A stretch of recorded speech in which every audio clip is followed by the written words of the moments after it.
Hello, everybody. This is part 2 of my Hot Wheels Car Culture Target 2-pack showcase. I already showed the first 2-packs that have been out for a long time for some of you, just a short time for others like me in Utah, in the West. But I have the next set of Target 2-packs that will be hitting imminently. These sets came from Mattel. In fact, one of them took a nasty hit on the travel here. They got ripped, but that's okay. In fact, let's just start there. These are the 3 2-packs that will be out in the coming weeks at Target, and we start with one that's very intriguing but also very frustrating for a lot of people, and I totally get why. I'm going to show you that. I'm going to show you the back, even though it's ripped. There is one model that I'm mostly interested in. We'll focus on that at the end. But this is the Skyline, or the Super Silhouette pack is what we would call it. I'm going to try and show you the art without the rip in it, but it looks really cool. Mount Fuji in the background. You've got the Liberty Walk Super Silhouette, which is a tribute to the original Super Silhouette, which is a casting we haven't seen for a very long time. The unfortunate thing is it's an exact repeat of the original version. I would have nice to be seen this in a new deco, but let's go ahead and open it up. Not entirely sure why.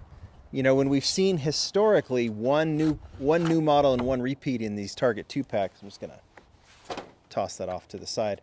Not entirely sure why they went with the 2 for 2 here. Now, well, let's just talk through it, right? To start, I get why maybe this one would be the repeat. It's a very popular model. It was one that many folks bought in the Mountain Drifters range last year, but it seems a little too recent, doesn't it? But we've also seen the Boulevard version released right about the same time as this one will be out, and we had the Team Transport, so that would have been a kind of little bit overkill. And I know there's a Fast and Furious version that's casting coming soon as well. We'll do a little compare and contrast. I don't even have to put it on the turntable. You guys know what you're looking at here. Everything looks the same from the front. I think everything looks the same from the side. I think everything looks the same from the back.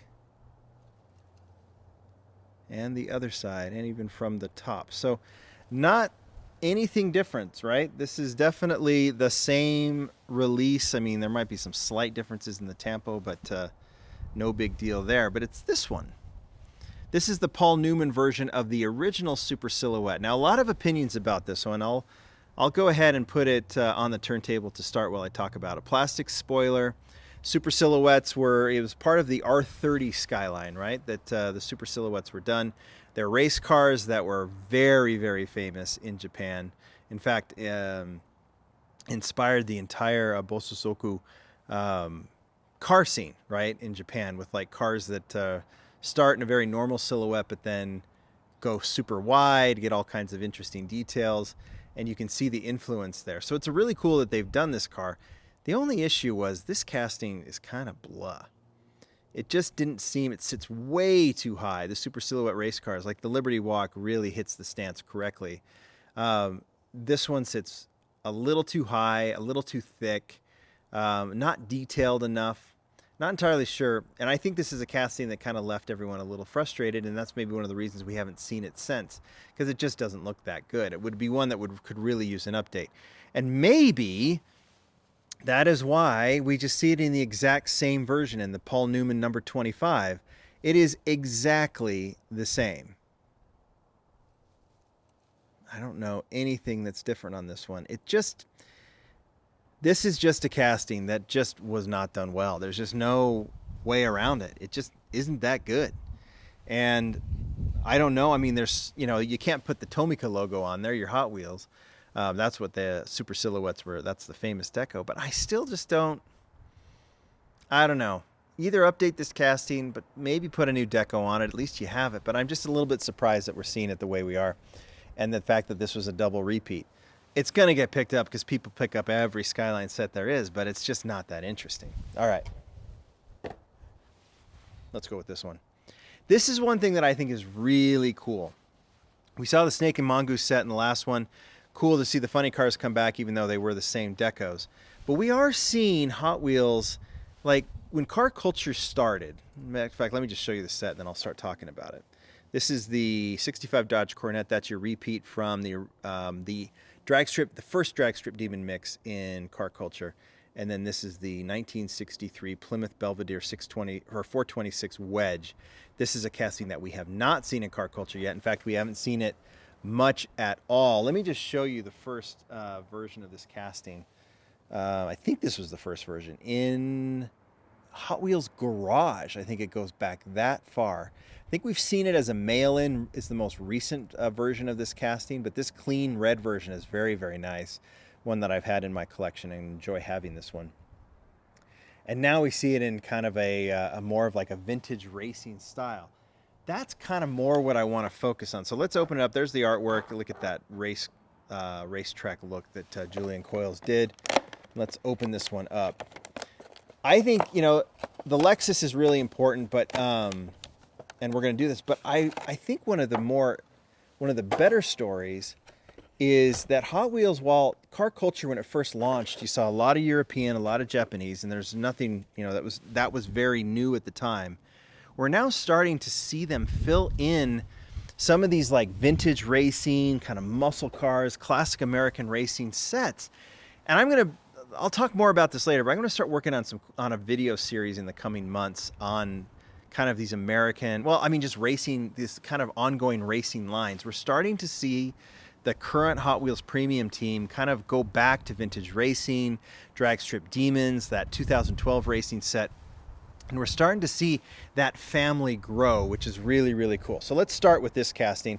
I can show you the comparison from the original. Not much to look at. It's pretty much the same. I've already looked at it. I don't know if there's anything different. It looks like the shade is a little bit different on the new one versus the old one. Or I'm sorry, on the old one versus the new one. But ultimately, the deco appears to be exactly the same. L46, and what's the other one? S07. So that one isn't the same, but these models, this casting, the Dodge Coronet, is one of my favorites, and I've actually shown this before, but it was released originally in the Drag Strip Demons from 2009, 2010, in mostly licensed decos. You have the Dave Strickler version, this Dodge version. This is obviously this is an AFX car, chassis modified, right, to make these cars like drag cars. So we had that. We have the Landis Dodge, which is a fantastic version of this casting. I'll try and go through these a little bit quicker. I don't know if the honker was an actual licensed deco, but I really like this version. There were 4 released in Drag Strip Demons. We're going to go through these when I do the Drag Strip Demon models, but then we have the stacked deck, which I think was just a made-up deco as well, which I think looks really, really nice as well. And then we just recently saw this one in the last mix of Car Culture Drag Strip Demons in the Ram Chargers deco, which is based on a real car as well.